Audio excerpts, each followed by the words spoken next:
کہ شوال کے مہینے میں اگر کوئی بندہ عمرہ کے لیے جاتا ہے تو ایسے شخص پر حج کرنا فرض ہو جاتا ہے، تو کیا اس طرح کا کوئی شرعی مسئلہ ہے؟ ہاں ہے، بلکہ مجھے جو یاد آتا ہے تو ہندوستان میں سب سے پہلے میں نے ہی یہ فتویٰ جاری کیا تھا کہ جس نے حج نہ کیا ہو اور وہ عمرے وغیرہ کے لیے، عمرہ کے لیے یا کسی اور کام کے لیے مکہ معظمہ حج کے کسی مہینے میں پہنچ گیا تو اس پر حج فرض ہو جاتا ہے۔ حج کا مہینہ کیا ہے؟ شوال، یہ حج کا مہینہ ہے۔ ذی قعدہ، یہ حج کا مہینہ ہے۔ ذی الحجہ، یہ حج کا مہینہ ہے۔ یہ 3 مہینے حج کے ہیں۔ شوال کے حج ہونے کا مطلب، حج کا مہینہ ہونے کا مطلب یہ ہے کہ اب شوال شروع ہو گیا، اگر کوئی اس مہینے میں احرام باندھ لے تو اس کا احرام باندھنا صحیح ہے۔ حج کا احرام باندھ لے تو حج کا احرام صحیح ہے، عمرے کا احرام باندھ لے تو عمرے کا احرام صحیح ہے، یہ صحیح ہو جاتا ہے۔ اب یہی کوئی حج کا احرام باندھ کر کے اور چلا جائے مکہ معظمہ تو یہ سب صحیح و درست ہے۔ مجھ سے پہلے ایک واقعہ یہ ہوا کہ حضرت ہمارے استاذ ہیں حضرت مولانا علامہ مفتی محمد شریف الحق امجدی رحمۃ اللہ علیہ، اپنے دور میں ہندوستان کے بہت بڑے مفتی، کہہ لیجیے سب سے بڑے مفتی، انہوں نے اپنے ایک شاگرد کے ساتھ عمرہ کیا۔ یہ عمرہ انہوں نے رمضان شریف میں کیا۔ ان کے شاگرد بھی مولانا عبدالحق رضوی جو جامعہ اشرفیہ کے سابق استاذ ہیں۔ یہ حضرات ابھی مکہ معظمہ ہی میں تھے کہ وہیں شوال کا یعنی عید کا چاند ہو گیا۔ حضرت واپس تشریف لائے تو فرمایا کہ میں نے تو حج کر لیا تھا، میرا کوئی مسئلہ نہیں ہے، لیکن عبدالحق نے حج نہیں کیا تھا تو اس پر حج فرض ہو گیا، لہذا اسے جلد از جلد کوشش کر کے حج کو جانا چاہیے۔ پھر انتظامات ہوئے اور وہ اسی سال حج فرض ادا کرنے کے لیے روانہ بھی ہوئے۔ تو زبانی طور پر اور عملی طور پر یہ فتویٰ تھا حضرت شارح بخاری رحمۃ اللہ تعالی علیہ۔ میں نے تلاش کیا تو شامی میں اور فتاوی قاضی خواہ میں اور دوسری کتابوں میں یہ مسئلہ مل گیا۔ پھر میں نے بحر شریعت دیکھا تو بحر شریعت میں بھی یہ مسئلہ مل گیا، بحر شریعت میں بھی یہ مسئلہ مل گیا جو ہر جگہ دستیاب ہے، یہاں بھی وہ کتاب دستیاب ہوگی کہ کوئی شخص، کوئی فقیر ہو، محتاج ہو اور کسی طرح سے وہ حج کے مہینے میں مکہ معظمہ پہنچ جائے تو اس پر حج فرض ہو گیا۔ یہ بحر شریعت میں بھی ہے، فتاوی قاضی خواہ میں بھی ہے، عالمگیری میں بھی ہے، دوسری کتابوں میں بھی یہ مسئلہ موجود ہے۔ یہاں تک کہ بحر شریعت میں ہے کہ اپاہج پر حج فرض نہیں ہوتا ہے، حج فرض ہوتا ہے کس پر؟ تندرست پر، صحت مند پر، جو اپنی طاقت کے بل پر جا سکے، حج کر سکے۔ حج تو اصل میں صحت مند اور طاقتور لوگوں ہی کی عبادت ہے۔ یہ لوگ جس شوق سے اور ذوق سے عبادت کرتے ہیں، بوڑھے لوگ اتنے شوق ذوق سے عبادت وہ نہیں کر سکتے۔ 5 دن کا حج کا زمانہ ہوتا ہے، پیدل چلنا ہوتا ہے، جا رہے ہیں آ رہے ہیں، بھیڑ ہے، دھکے کھا رہے ہیں، یہ بوڑھے لوگ کہاں سے کر پائیں گے؟ تو صحت مند لوگوں ہی کا حج کا یہ حقیقت میں ہوتا ہے۔ تو حج فرض ہونے کے لیے طاقتور ہونا، تندرست ہونا یہ ضروری ہے۔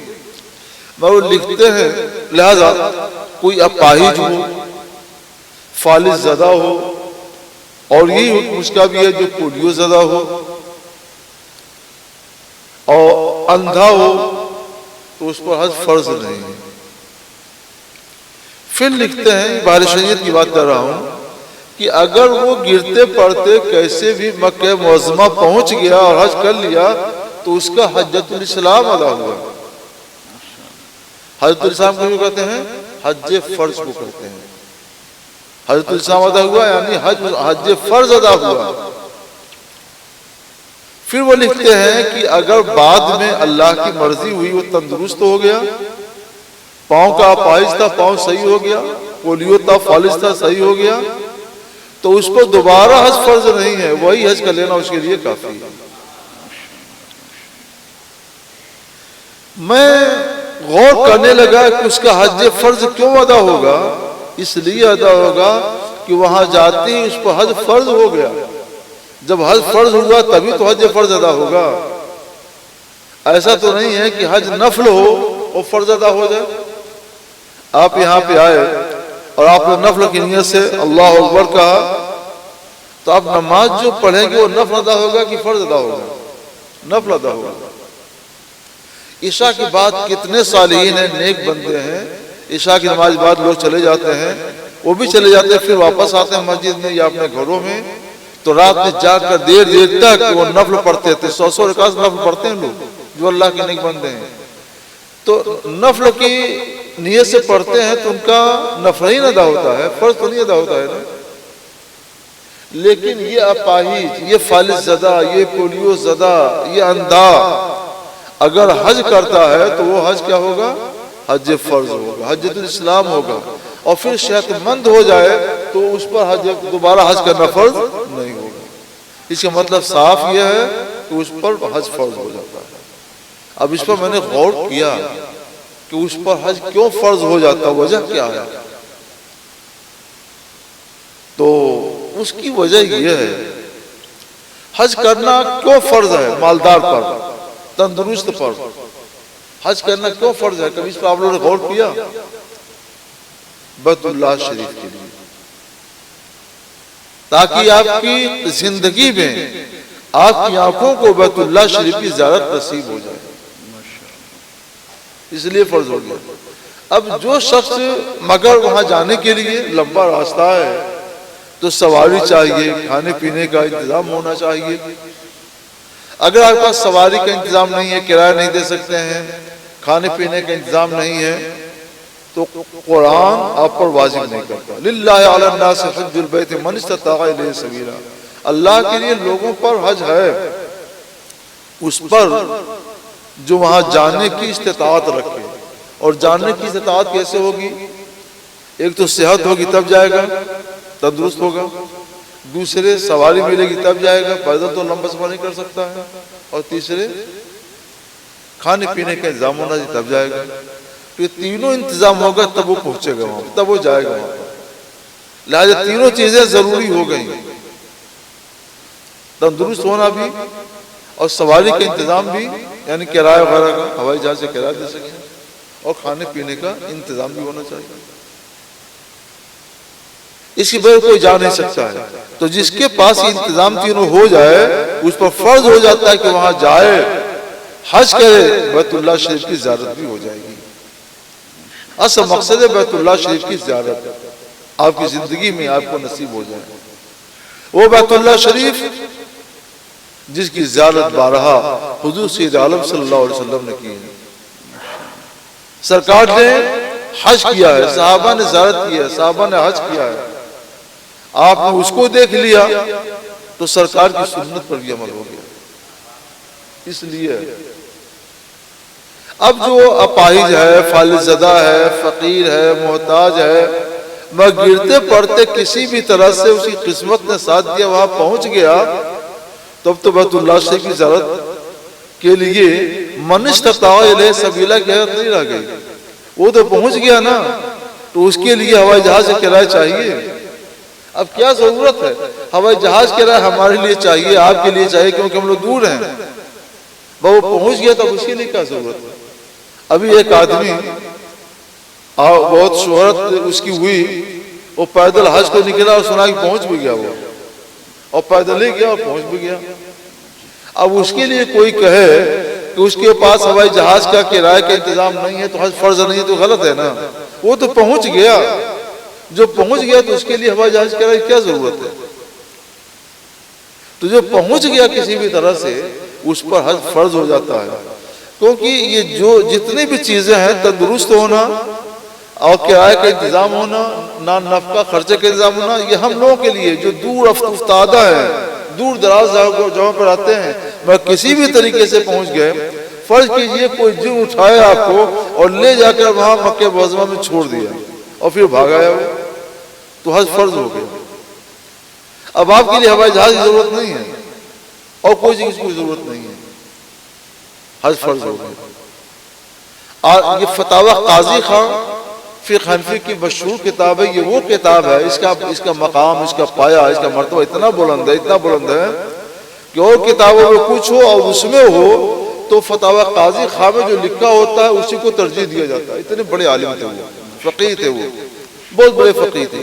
اس میں یہ لکھا ہوا ہے فتاوی قاضی خان میں کہ کوئی وہاں کوئی میقات کے اندر پہنچ گیا، مکہ معظمہ نے میقات کے اندر ہی پہنچ گیا، ولا ذات، اور اس کے پاس کوئی توشہ سفر نہیں ہے تو بھی اس کے اوپر حج فرض ہے۔ ٹھیک ہے نا؟ تو جو سب سے اونچی کتاب فقہ حنفی کی اس کا بھی حوالہ دے دیا، بار شریعت تک کا حوالہ دے دیا جو ہر جگہ موجود ہے، فتاوی عالمگیری کا حوالہ دے دیا، شامی کا حوالہ دے دیا جو عام طور پہ دستیاب ہیں۔ ان سب کتابوں کا مسئلہ یہ ہے۔ اور سواری کی، خرچے کی وغیرہ کیوں ضرورت پڑتی ہے تندرستی کی؟ دور جانے والوں کے لیے، اور جو وہاں سے قریب ہو گئے ان کے لیے کوئی ضرورت نہیں ہے۔ ہم بات کرتے ہیں ان کی جو وہاں پہنچ گئے، جو وہاں پہنچ گئے تو ان پر حج فرض ہو گیا۔ اب جو لوگ یہاں سے جاتے ہیں اور وہیں جا کر کے وہ عمرہ کرتے ہیں اور انہوں نے پہلے حج نہیں کیا ہے، تب تو ہم موجود ہیں نا، وہ موجود ہیں وہاں پر، تو موجود ہوتے ہی ان کے اوپر حج فرض ہو گیا۔ اب ان کے لیے من استطاع الیہ سبیلا کی ضرورت نہیں ہے، وہ تو پہنچے ہوئے ہیں، ان پر حج فرض ہو گیا۔ لہٰذا اگر وہ اسی سال حج کر سکتے ہو تو اسی سال حج کریں، اور اس سال نہیں کر سکتے ہیں تو کوشش کریں کہ آئندہ سال ہو جائے، اس کے بعد والے سال ہو جائے، 1-2 سال کے اندر وہ جلد سے جلد کوشش کر کے حج ادا کریں۔ یہ اس کا مسئلہ ہے جو صحیح ہے اور یہی تحقیق ہے۔ اس کے خلاف اگر کوئی کہتا ہے تو اس کی فکر میں، فہم میں خطا ہے۔ یہ صحیح مسئلہ ہے، اس کے مطابق عمل کیا جائے۔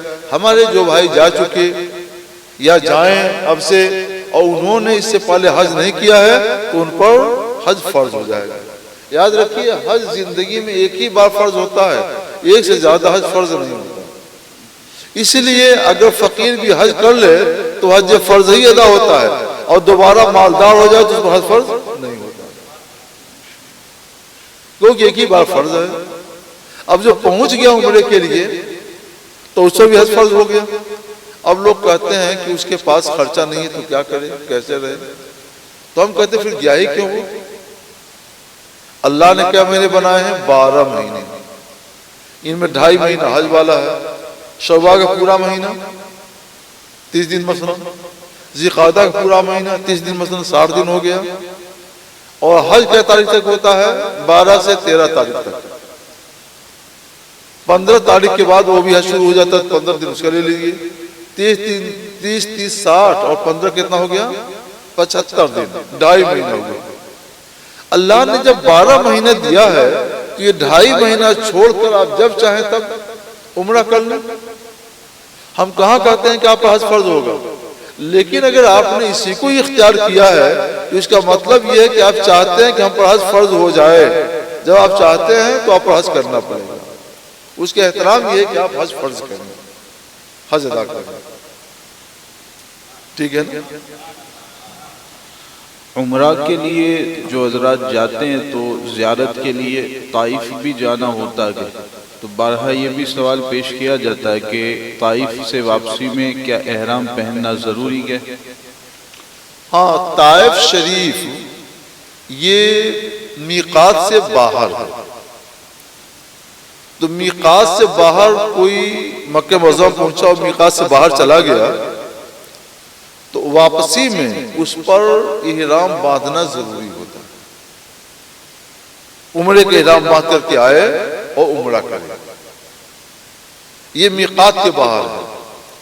تو کوئی بھی میقات کے باہر جب خود مکی بھی میقات کے باہر جائے گا تو واپس آنے کے ساتھ اس پر فرض ہے کہ وہ میقات پر احرام باندھ لے اور احرام باندھ کر تب مکہ معظمہ میں آئے۔